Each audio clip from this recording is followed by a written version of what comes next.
Picture this, a couple in their mid-30s. She's grinding in marketing, pulling in $62,000. He's in IT, making $71,000. Combined, they're bringing home $133,000 a year. That's top 25% territory in America. They should be winning. Building wealth, sleeping easy at night, taking vacations without checking their bank account first. Instead, they're drowning. Last month, their car broke down. $1,200 repair bill. They had to swipe the credit card because their savings account couldn't take the hit. Two educated professionals making six figures and an unexpected car repair becomes a financial crisis. Sound familiar? Here's what makes this absolutely insane. They did everything society told them to do. Got the degrees. Landed the careers. Got married.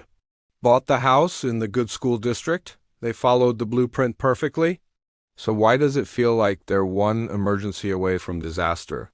If you've ever stared at your combined income and thought, we make too much money to feel this broke, what I'm about to show you is going to make everything click.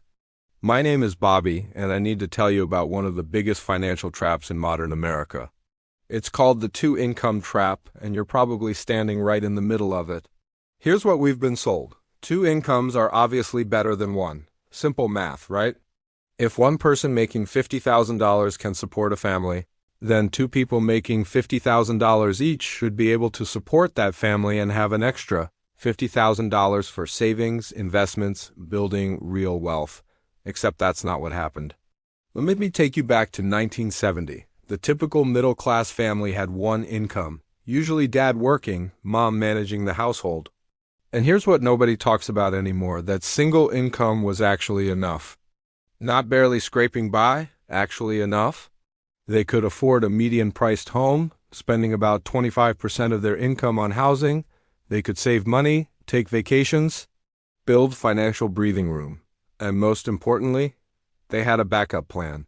If something went wrong, if dad lost his job or got sick, mom could enter the workforce. That second potential income was their insurance policy, their emergency reserve. Fast forward to today, over 60% of married couples with kids have both parents working. We've activated the emergency backup plan as the default mode. And here's where it gets really dark. We're making more money than families in 1970, adjusted for inflation. But look what happened to costs. Housing, doubled. Healthcare, up 600%. Childcare, which barely existed as an expense back then, now runs $15,000 per year per child. College costs, up 1,200% since 1980. Every single dollar of that second income got absorbed, consumed, devoured by expenses that exploded while wages just crept along. Let me show you the math that nobody wants to talk about. Let's say one partner makes $70,000 and the other makes $50,000. That $120,000 combined feels substantial. Now watch what happens to that second income. Taxes hit first. That $50,000 gets taxed at a higher rate because it stacks on top of the first income.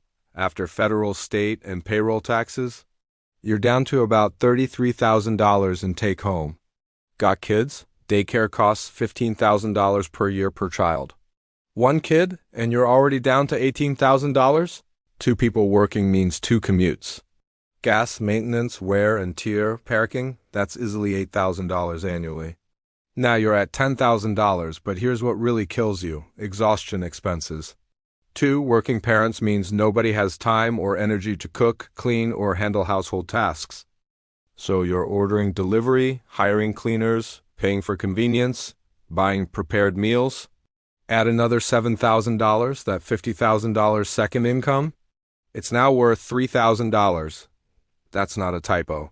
Someone is working full-time, missing their kids' bedtimes, sitting in traffic, grinding through meetings, and the household nets $3,000 for the year. That's about $1.25 per hour after everything is accounted for. And here's the psychological trap that makes this brutal. Because the gross numbers look big, you feel rich. You see that $120,000 on your tax return. Banks look at your combined income and say, yes, you can afford that $450,000 mortgage. You make decisions based on having two incomes. You buy the house that requires two incomes. You take on car payments that need two incomes. You enroll kids in schools and activities that demand two incomes, and then the trap snaps shut. Because families in 1970 had something you don't: flexibility. If the breadwinner lost their job, the stay-at-home parent could find work. Not ideal, but it was margin. It was a backup. You've already played that card? Both incomes are fully deployed just to maintain your baseline expenses. There's no reserve, no backup plan to activate. If either partner loses their job, gets sick, needs to care for an aging parent, the whole structure collapses. This is why research shows dual-income families are actually more likely to file bankruptcy than single-income families. You're not irresponsible. You're operating at 100% capacity with zero margin for error. So what do you do about it? Here's the mindset shift that changes everything. Stop building your life around two incomes. Structure your fixed costs so they can be covered by one income alone. Take on the mortgage one income can handle. Drive the cars one salary can support. Live in the neighborhood one paycheck can afford. That second income? It becomes your wealth-building engine. Emergency fund.